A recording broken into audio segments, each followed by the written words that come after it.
오늘 두렵고 떨림으로라는 말씀으로 함께 말씀을 나누고자 합니다. 이제 코로나의 상황들이 참 많이 길어지는 가운데 있습니다. 작년에 우리가 코로나 시작할 때는 한두 달 있으면 끝나지 않을까 그런 생각들을 했던 것 같아요. 그러다가 더워지면 끝나지 않을까 이런 생각도 했었고, 이후에는 내년이 되면 백신이 나오면 이제 끝나겠지라고 했지만 지금 우리는 어떻습니까? 이것이 언제 끝날지 모르는 그런 참 어려운 상황들 가운데 있습니다. 그 어려움 가운데 특히 교회가 참 많은 어려움을 겪기도 했습니다. 그것이 어려움이었지만 또 그것은 우리를 돌아보게 하는 일이기도 했습니다. 개인적으로는 정말 우리의 일상의 그런 소중함이 얼마나 참 귀한 것인가, 그리고 우리 옆에 있는 사람들이 얼마나 소중한가, 사람들에 대한 소중함도 느꼈고요. 그리고 우리가 교회적으로는 우리가 한데 예배를 드리지 못할 때 정말 우리가 예배 드리는 것이 얼마나 귀한 일인가라는 것들도 느꼈습니다. 하지만 우리의 존재가 얼마나 참 간사한지 그런 어려움도 금세 잊어지고 또 익숙해지고 그런 소중함도 금방 있는 것 같습니다. 우리가 그렇게 예배를 또 사모하고 또 소망했지만 그곳에 점점 익숙해져 가기도 하고 또 이런 상황들을 당연히 여기는 우리가 된지도 모르겠습니다. 예배의 모습도 참 많이 변했습니다. 이제는 이런 영상 예배라는 것이 우리에게 너무나 익숙해졌는데요. 그때는 참 좋은 대안이었습니다. 하지만 이제는 너무나 익숙해져 버렸는데 우리 목사님도 그렇고 우리 목회자들이 걱정하는 것이 코로나가 끝나도 우리 교인들이 무슨 일만 있으면 영상 예배를 드리면 어떡하나 그런 걱정을 하기도 했습니다. 이야기를 드리는 것은 영상 예배를 드리는 것이 옳다, 그르다를 얘기하는 것은 아니고요. 지금 우리가 드리는 예배, 여러분 여기에서 드리는 예배, 가정에서 드리는 예배, 그 예배의 그 상황 가운데, 우리의 상황 가운데 우리는 얼마나 올바른 예배를 드리고 있냐라는 것입니다. 상황이 어려우면 간절해지고 또 아니면은 그냥 드리는 예배인가? 혹시 우리의 마음과 자세가 어떤 상황 때문에 핑계하며 변해가는 것은 아닌가라는 것이죠. 다르게 질문해보면 지금 우리가 하나님 앞에 선 우리의 모습이 어떤 모습일까 하는 것입니다. 어떤 형식의 예배를 드리든지 간에, 어떤 예배로 우리가 나아가든지 간에 하나님이 우리를 보실 때 우리의 모습, 우리의 자세, 우리의 태도는 어떠할까라는 질문이다라는 거죠. 사회학자 중에 커밍 워크라는 사람이 있습니다. 그 사람이 성공한 사람과 성공하지 못한 사람의 차이는 무엇일까 궁금해서 연구를 하기 시작했습니다. 그래서 성공한 사람들의 특징을 찾아서 공통점을 조사하기도 하고 또 미래에 성공할 사람들을 찾아다니면서 정말 그 요건이 무엇인지, 성공했는지를 연구해 보았습니다. 참 긴 연구였고 마침내 4가지의 성공 요인을 찾았습니다. 그 결론으로 낸 첫 번째 성공의 요인은 지능이었습니다. 타고난 지능이 높을수록 더 많은 성공을 했다라는 거죠. 그리고 둘째는 지식이었습니다. 그런 지능이 있더라도 이 지식을 갈고 닦지 않으면 계속해서 성공을 하지 못했다라는 것이고, 셋째는 기술이었습니다. 그 지식을 올바로 응용할 수 있어야만 더 빨리 성공할 수 있었다라는 거고요. 그리고 4번째로 찾은 것이 바로 태도였습니다. 우리가 이 태도에서 주목할 점은 이제 앞에 3가지 요인이 타고났다 하더라도 이 마지막 태도가 엉망인 사람은 성공하기 어려웠다라는 것이죠. 혹시 성공했다 하더라도 일시적인 현상이었던 것이었습니다. 그러나 이 앞에 3가지가 평균 이하더라도 태도가 좋았던 사람들은 성공하는 사람이 참 많았다라는 연구 결과를 얻었습니다. 이 연구를 토대로 성공은 90%가 태도에 영향을 끼친다라고 발표를 했습니다. 우리의 태도, 자세가 얼마나 중요한가라는 이제 연구에 대한 이야기입니다. 세상의 성공과 똑같다라고 할 수는 없겠지만 우리의 신앙의 삶도 마찬가지가 아닐까라는 생각을 합니다. 우리에게 허락해 주신 이 믿음의 길에서 무엇이 중요하겠습니까?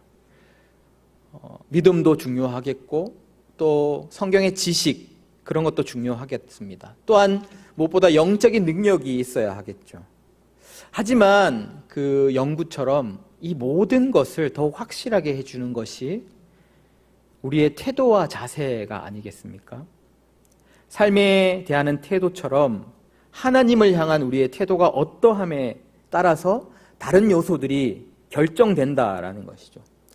예배도 마찬가지입니다. 우리가 지금 본당에서 예배를 드리는가 아니면 가정에서 예배를 드리는가, 그런 장소가 중요한 것이 아니라 우리가 하나님 앞에 어떻게 나아가고 있는 태도에 따라서 그 예배가 결정된다라는 것이죠.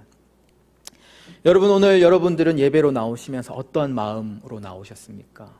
이제 저는 담임 목사님의 자리에 서야 돼서 두려움과 떨림으로 나왔는데, 여러분 혹시 이 예배의 자리 가운데 어떠한 자세, 어떠한 마음으로 나오셨습니까? 오늘 우리가 하나님 앞에서 어떤 자세가 있어야 할까에 대해서 주시는 말씀을 통해서 우리가 함께 나눠보고자 합니다. 여러분, 우리가 하나님 앞에 어떠한 태도가 필요하겠습니까?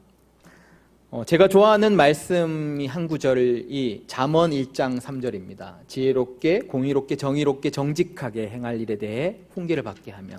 제가 특별히 이 말씀을 좋아하는 이유는 이 지혜롭게, 공의롭게, 정의롭게, 정직하게 이 단어가 제가 살아가야 할 길에 대한 그런 자세가 아닌가라는 생각이 들어서 어느 때부터 이 말씀 참 좋았습니다. 덧붙이면 진실하게, 성실하게, 이런 삶의 자세가 내가 가져야 할 자세가 아닐까라는 생각을 했습니다. 이런 모습이 우리의 삶에 참 중요한 태도가 아니겠습니까? 우리의 신앙에도 그럴 것 같은데, 하지만 저는 이런 것보다 우선되는 태도가 있다라고 믿습니다. 그것은 바로 오늘 제목에도 힌트가 있지만 바로 하나님을 경외하는 모습입니다. 다르게 표현하면 하나님 앞에서 두려움과 떨림으로 서는 것이죠. 방금 잠언의 이야기를 했었는데 잠언의 시작에도 그런 말씀이 나옵니다. 하나님을 경외하는 것이 지식의 근본이여늘. 우리가 잘 아는 말씀이지 않습니까? 하나님을 경외하는 이것이 저는 가장 먼저 우리의 신앙과 우리의 삶에 가장 중요한 자세와 태도가 아닐까라는 생각을 합니다. 왜냐하면 이 성경에는 하나님을 경외함에 대한 이야기가 정말 많이 나옵니다. 너무나 많습니다. 셀 수 없을 정도고요. 시편에서만 경외라는 단어, 경외에 대한 이야기가 140번 이상이 나옵니다. 이것은 이 경외가 참으로 중요하다라는 것이죠.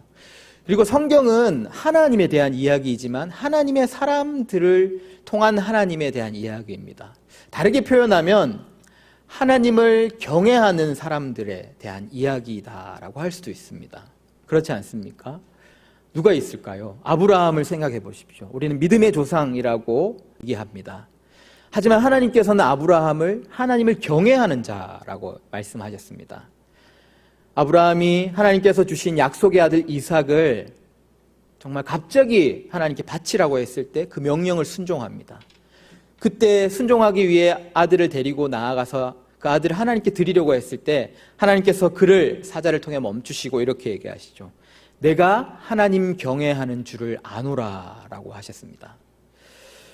그리고 요셉은 어떻습니까? 꿈꾸는 자 요셉. 그는 참 많은 어려움을 겪었는데 그가 형제들에게 미움을 받고 애굽에게 종으로 팔려갔을 때 보디발의 집에 종살이를 하게 됩니다. 그의 아내가 이 아름다운 청년을 유혹하려고 했을 때 이 요셉은 한 번만 눈을 감고 타협하면 그의 삶이 편안해질 텐데 그렇게 하지 않았습니다. 그것을 뿌리치고 누명을 쓰죠. 그가 그렇게 하였던 이유가 무엇입니까? 이렇게 요셉은 이야기합니다. 내가 어찌 이 큰 악을 행하여 하나님께 죄를 지으리까? 하나님을 두려워했다라는 것입니다. 다른 것이 아니라 하나님을 경외했기 때문에 그렇게 했다라는 것이죠. 우리가 잘 아는 욥은 어떤 사람입니까? 우리는 욥은 참 욥보다 의로운 사람은 없다라고 이야기를 합니다. 하지만 성경에서는 그를 이렇게 소개합니다. 우스 땅에 욥이라 불리는 사람이 있었는데 그 사람은 온전하고 정직하여 하나님을 경외하며 악에서 떠난 자더라. 그리고 다윗은 어떻습니까? 하나님께서 마음에 합해했던 그 왕 다윗은 그도 하나님을 경외했던 왕입니다. 시편의 많은 부분을 그가 썼고 또 그 시편에 하나님을 경외하는 것에 대한 많은 찬양을 하고 있습니다. 특별히 그의 진가는, 그의 모습은 어려운 상황 가운데 드러났습니다. 그는 정말 많은 죽음의 위기를 겪었고 오랜 시간 동안 그런 원수에게 쫓겨 생명의 위협을 받았습니다. 사울에게 쫓겼을 때 때마침 정말 좋은 기회가 왔습니다. 사울을 죽일 수 있는 그런 기회가 왔음에도 신하들이 하나님께서 주신 기회입니다 라고 하면서 사울을 제거할 것을 얘기하지만 다윗은 그렇게 하지 않았습니다. 왜 그렇게 했습니까? 왜 그렇게 하지 않았습니까? 그 사울이 하나님께서 세우신 기름 부으신 왕이기 때문에 그렇게 할 수 없다라고 했던 것이죠. 다른 어떤 이유가 아닌 하나님을 두려워했기 때문입니다.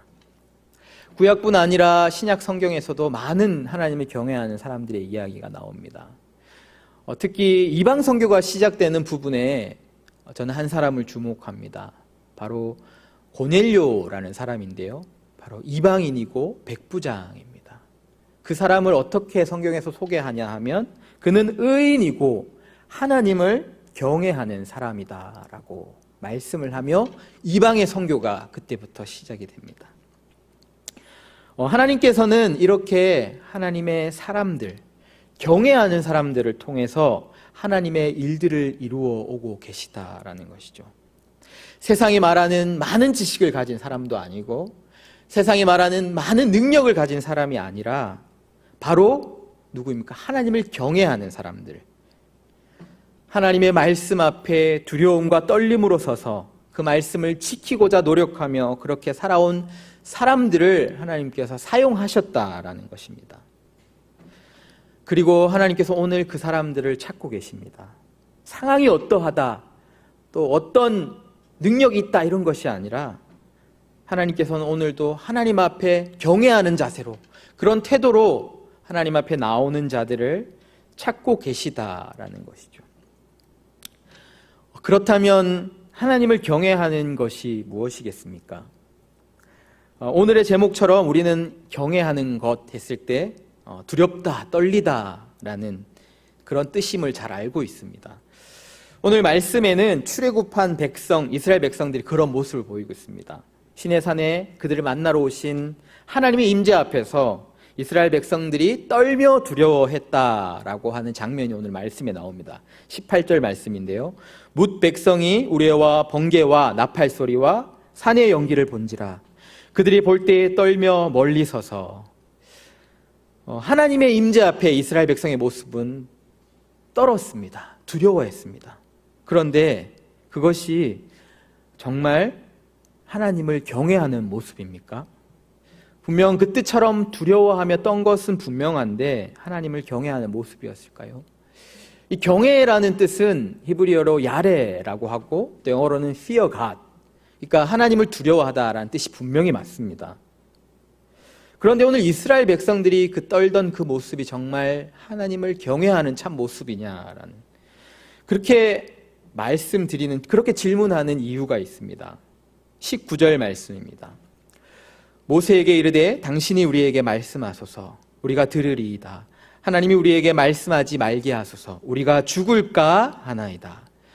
그들은 우리가 죽을까 하나이다. 이 이유 때문에 하나님께서 그들에게 임재하시는 것을 두려워했습니다. 바로 하나님께서 오시는 것이 떨림이 아닌 내가 내 생명이 혹시 죽으면 어떡하지 하는 그런 두려움의 경외였다라는 것이죠. 하나님이 왕되심으로 인해, 크신 하나님이 우리 앞에 오심으로 인해 두려움이 아니라 그분이 우리의 주인 되심으로 인해 그런 경외가 아닌, 혹시 내가 잘못하는 것은 없나? 내가 벌을 받으면 어떡하나? 내가 죽을까봐 두려워서 했던 그런 경외의 모습이 아니었겠습니까? 제가 이런 말씀을 드리는 것은 우리의 신앙의 동기에 이런 두려움이 많다라는 것입니다. 우리가 혹시 조금이라도 잘못하면 하나님께서 그 불을 내리실 것처럼 우리가 생각합니다. 정말 분노하시는 아버지를 생각하며 그 하나님을 그렇게 오해하며 하나님 앞에 두려움으로 마지못해 우리가 해야 될 일을 한다라는 것이죠. 다 아시겠지만 저에게는 아들이 둘이 있습니다. 이제 좀 말을 듣지 않을 나이가 됐습니다. 지금도 예배를 드리고 있지만 참 말을 듣지 않습니다. 그래서 말을 들어야 되는데 저희 아내도 모진 사람이 아니고 그래서 제가 무서운 역할을 하기로 했습니다. 그래서 제가 선택한 방법은 무서운 아빠, 두려움을 주는 무서운 아빠가 되는 것이었습니다. 그래서 우리 아이들이 말을 듣지 않을 때 무서운 얼굴을 합니다. 그리고 그렇게 얘기합니다. 주하나 1차 경고다. 이렇게 무섭게 얘기합니다. 그리고 또 얘기합니다. 3차 경고되면 이제 좀 목소리 높이죠. 3차 경고되면 저기 깜깜한 방에 아빠랑 갈 거야 라고 합니다. 효과가 있을까요? 효과가 있습니다. 진짜 무서워합니다. 그런데 또 알아야 할 것은 그 효과는 잠깐이다라는 것이죠.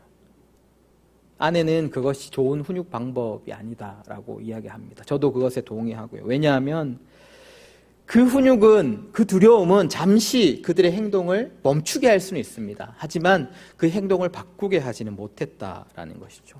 저는 그들이 이제 그 무서운 아빠 앞에 눈치를 보는 것을 느꼈습니다.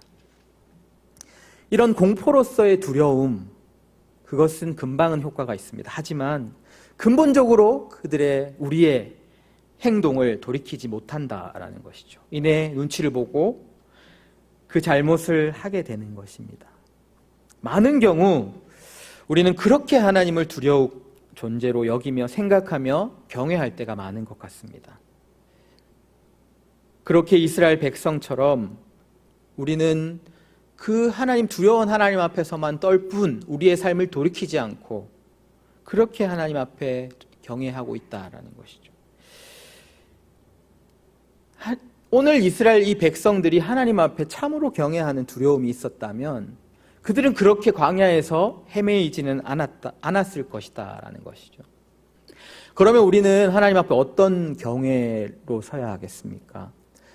경외라는 한자에 그런 뜻이 분명히 나타나 있습니다. 존경하여서 두려워한다라는 것이죠. 공포의 두려움이 아니라 그 존재에 대한 존경심을 가지고 그 존경으로부터 나오는 사랑을 가지고 그 마음이 포함된 두려움이다라는 것입니다. 여러분 혹시 이런 경외를 느껴보신 적이 있습니까?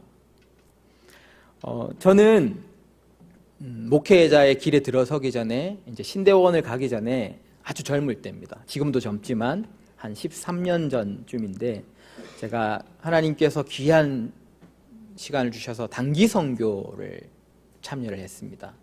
2년이 좀 되지 않는 시간 동안 하나님께서 많은 것을 보게 하시고 깨닫게 해주시는 참 귀한 시간이었는데 저에게는 특별한 그 선교의 시간의 경험이 있습니다. 바로 배를 타고 선교를 하고 다녔다는 건데요.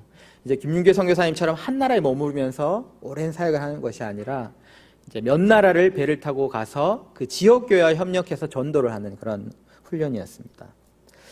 저에게 그 특별한 경험이라는 것은 배를 탔다라는 것인데 어쩌면 배 탔다는 것이 뭐가 그렇게 특별합니까 하실 수 있지만 제가 배를 타고 적도를 건너봤습니다. 적도를 건너보신 분 있으세요? 뭐 비행기를 타고 건너보실 분도 있겠지만 그리고 어떨 때는 배를 타고 일주일을 진짜 7일 밤낮을 땅을 밟지 않고 항해를 했던 적도 있습니다.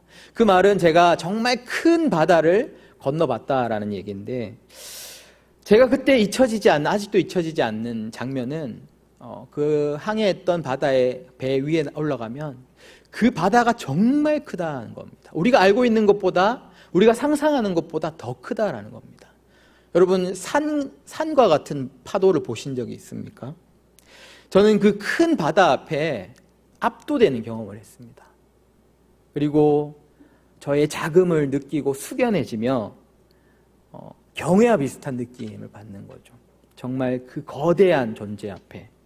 그리고 제가 할 수 있었던 고백은 하나님, 저는 정말 아무것도 아닙니다 라는 고백이었었거든요. 저는 이것이 이런 경외의 느낌이 아닐까라고 생각하고요. 또 한 가지 더가 있습니다. 선교를 하면서 제가 또 잊혀지지 않는 하나의 장면은 그 현지 선교사님들과의 만남을 가졌고 교제했던 겁니다. 정말 특별하게 그런 시간들이 주어져서 현지 선교사님들과 교제하는 시간을 가지시고 서로 이제 소개하는 시간을 가지면서 몇 분 선교사님들이 정말 평생을 그 땅을 위해서 지금까지 수고해 오고 있으셨다라는 것을 알게 되었습니다. 사실은 제 나름대로는 그 젊을 때에 제가 2년을 하나님께 드렸다라는 그런 마음으로 나에게는 이것이 참 큰 헌신이다라고 저는 자부심을 가지고 이렇게 사역에 임했는데, 그분들과 교제하면서 그런 그 모든 교만이 한순간에 무너졌습니다. 정말 우리와 비교할 수 없는 사역들을 하신 그 선교사님들이 저를, 또 저희들을 어떻게 불러주셨냐 하면 선교사님이라고 겸손하게 불러주셨습니다. 지금도 생각나는데, 그러면서 여러분들의 사역이 참 귀합니다 라고 말씀해 주셨습니다. 그때 저는 부끄러워서 낯을 들 수가 없었습니다. 왜냐하면 그분들이 살아오신 삶, 하나님 앞에 헌신하신 시간, 그것이 사실은 저와는 비교할 수 없는 그런 존재였기 때문입니다. 저는 그분들의 존재 앞에 정말 낮아지고 겸손해졌습니다. 저의 마음에는 존경을 넘어서는 그러한 경외심이 그들 앞에 들었다라는 것이죠. 이런 것이 우리가 하나님 앞에 나아가야 하는 경외의 참된 모습이 아닐까 저는 생각해 봅니다. 정말 거대한 자연 앞에, 그리고 비교할 수 없는 존재 앞에 우리의 자금을 깨닫고 그 앞에 존경심과 두려움과 떨림으로 서는 것, 그것입니다. 하나님을 경외한다라는 것이 이것이 아니겠습니까? 우리는 하나님을 참으로 알 때, 그 존재가 어떤 분이심을 우리가 알 때 우리는 그분 앞에서 겸손해지고 진정한 두려움과 떨림으로 서게 되는 것입니다. 그것은 단지 두려움이 아닌 그분이 누구이신지 아는 것에서부터 온전한 존경심과 사랑으로 서는 모습이다라는 것이죠. 그리고 더 확실한 경외함에 대한 이야기가 있습니다. 오늘 이스라엘이 서 있던 그 자리에서 하나님께서는 경외함이 무엇인지 직접 말씀해 주시는 성경의 이야기가 있습니다. 바로 앞에 말씀드렸던 아브라함이 이삭을 바쳤을 때의 이야기입니다. 하나님께서 아브라함을 바치라고 했을 때, 이삭을 바치라고 했을 때 아브라함은 그 아들을 데리고 모리아산으로 갑니다. 그 모리아산이 바로 오늘 이스라엘 백성이 서 있는 시내산이죠. 하나님의 말씀을 따라 절대적으로 순종하며 그 전부를 하나님 앞에 바치려고 했을 때 하나님께서는 아브라함을 멈추시고 사자를 통해 이렇게 말씀하십니다. 창세기 22장 11절과 12절 말씀입니다. 여호와의 사자가 하늘로부터 그를 불러 이르시되 아브라함아 아브라함아 하는지라. 아브라함이 이르되 내가 여기 있나이다 하매 사자가 이르시되 그 아이에게 내 손을 대지 말라. 그에게 아무 일도 하지 말라. 내가 내 아들 내 독자까지도 아끼지 아니하였으니 내가 이제야 하나님을 경외하는 줄을 아노라. 그 전부였던 아들 이삭을 순종하여 하나님께 드렸을 때, 바치려고 했을 때 하나님은 아브라함에게 내가 하나님을 경외하는 줄을 아노라 라고 말씀하셨습니다. 아브라함이 보인 하나님의 경외가 무엇입니까? 하나님 벌 주실까 봐 두려워서 떠는 그런 것이 아니었습니다. 하나님이 누구이신지 분명히 알았다라는 것이죠. 그의 생명이심을 알았고 그의 전부인 이삭의 생명이심도 알았습니다. 모든 것의 주인이심을 알았고 그 믿음으로, 그 알므로 그는 그렇게 하나님의 말씀에 따라 행했던 것입니다. 하나님께서는 그런 모습을 보시고 내가 하나님을 경외하는 줄을 아노라 라고 말씀하셨습니다. 사랑하는 여러분, 하나님을 경외한다라는 것이 무엇이겠습니까? 그저 내가 죽을까봐 두려워서, 무서워서 하나님 앞에 떨고 하나님의 말씀을 지키고 행하는 것이 아닙니다.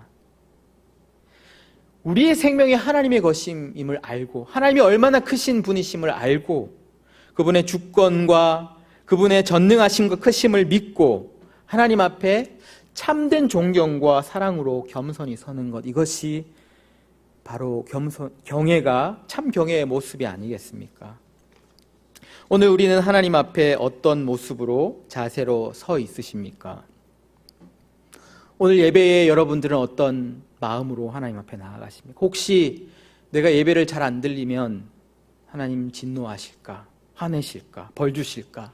그런 두려움의 경외는 아닙니까? 하나님은 어떤 자들을 찾으십니까? 아브라함과 같이, 요셉과 같이, 욥과 같이 어떠한 상황과 상관없이 하나님 앞에, 하나님의 그 주권 앞에, 크심과 높으심 앞에 존경심과 사랑을 가지고 하나님의 말씀을 경청하고 순종하며 살아가는 자들을 찾으신다라는 겁니다. 이 어려운 때에 하나님께서 우리에게 바라시는 것이 무엇이겠습니까? 신명기 10장 12절과 13절 말씀입니다. 이스라엘아, 내 하나님 여호와께서 내게 요구하시는 것이 무엇이냐? 곧 내 하나님 여호와를 경외하여 그 모든 도를 행하고 그를 사랑하며 마음을 다하고 성품을 다하여 내 하나님 여호와를 섬기고 내가 오늘날 내 행복을 위하여 내게 명하는 여호와의 명령과 규례를 지킬 것이 아니냐. 아멘. 하나님께서는 오늘 우리에게 하나님을 경외함으로 하나님의 말씀 앞으로 나올 것을 바라십니다. 왜 이 경외가 중요한 것입니까? 경외가 없이는 어떤 현상이 일어납니까? 오늘 말씀에 하나님의 진노만 두려워했던 이스라엘 백성에게 모세가 이런 모세를 통해 이런 말씀을 주십니다. 20절 말씀입니다. 모세가 백성에게 이르되 두려워하지 말라. 하나님이 임하심은 너희를 시험하고 너희로 경외하여 범죄하지 않게 하려 하심이라. 하나님께서 그들에게 임재하심은 그들이 경외하여서 범죄하지 않게 하려 하심이다라는 것이죠. 하나님 앞에 두려움과 떨림으로 서는 그 경외함은 우리를 하나님 앞에 범죄하지 않게 거룩한 백성의 삶을 살게 하는 자세라는 것입니다.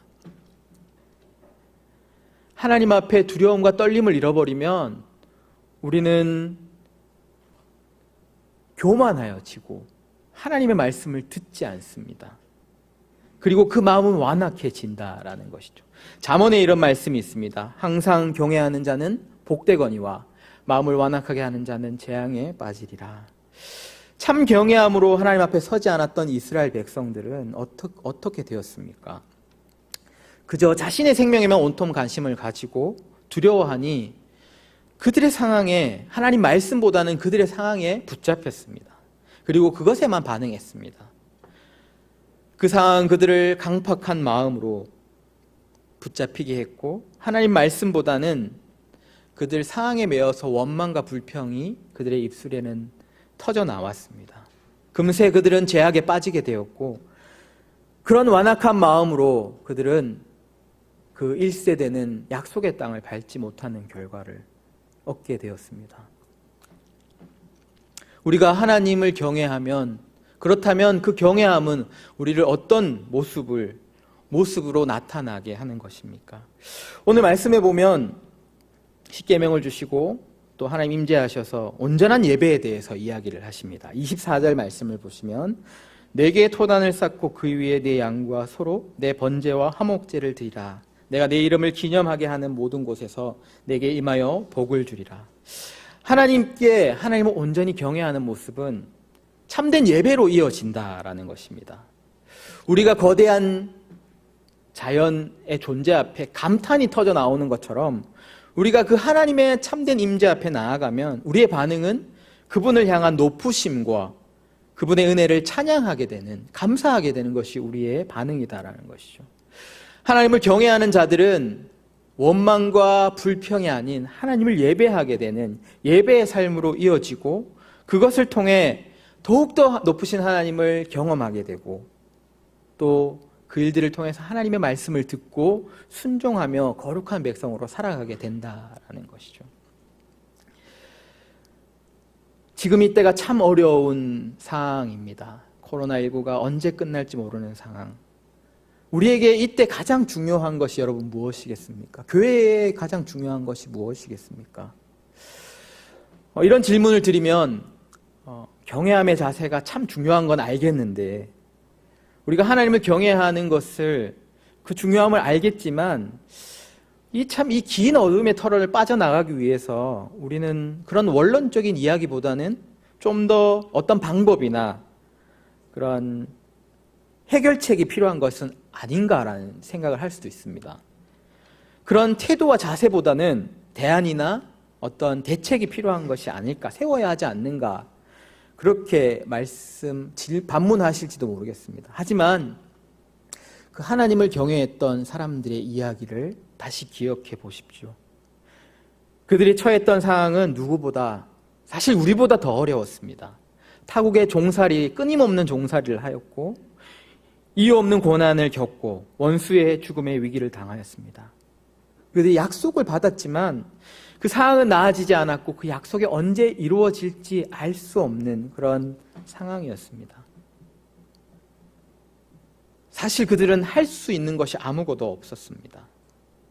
하지만 그들은 여전히 길을 갔습니다. 어떻게 갔습니까?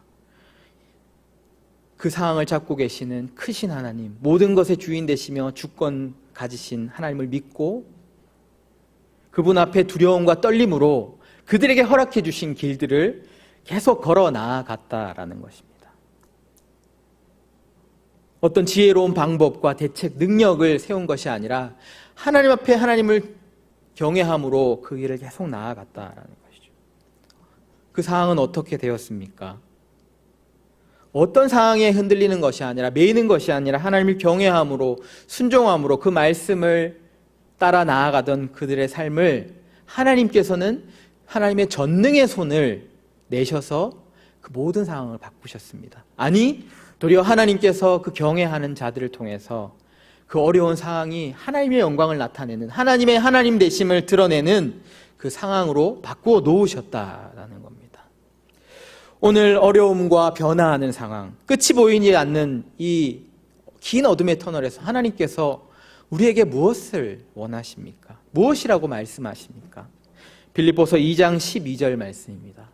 그러므로 나의 사랑하는 자들아, 너희가 나 있을 때뿐 아니라 더욱 지금 나 없을 때에도 항상 복종하여 두려움과 떨림으로 너희 구원을 이루라. 아멘.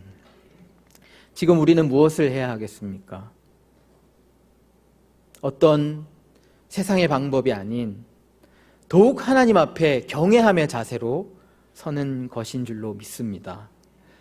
이때가 어려운 시기라서 그런 것이 아니라 하나님이 우리를 부르신 그 부르심, 그 구원의 길을 가기 위해서 우리를 부르신 그 자리와 우리를 부르신 그 직분, 우리를 부르신 이 예배 자리 가운데 우리가 해야 할 일은 하나님을 경외함으로, 두려움과 떨림으로 하나님 앞에 서서 그분의 말씀을 경청하고 그분이 말씀하시는 대로 경외함으로 걸어 나아가는 것인 것입니다. 우리가 그렇게 나아갈 때 크신 하나님께서 그 하나님을 경외하는 자들을 사용하셔 하나님을 드러내셨듯이 우리에게도 그런 놀라운 역사를 이루실 줄을 믿습니다. 시편의 말씀으로 오늘 말씀을 마치고자 합니다. 여호와의 친밀하심이 그를 경외하는 자들에게 있으며 그의 언약을 그들에게 보이시리로다. 아멘.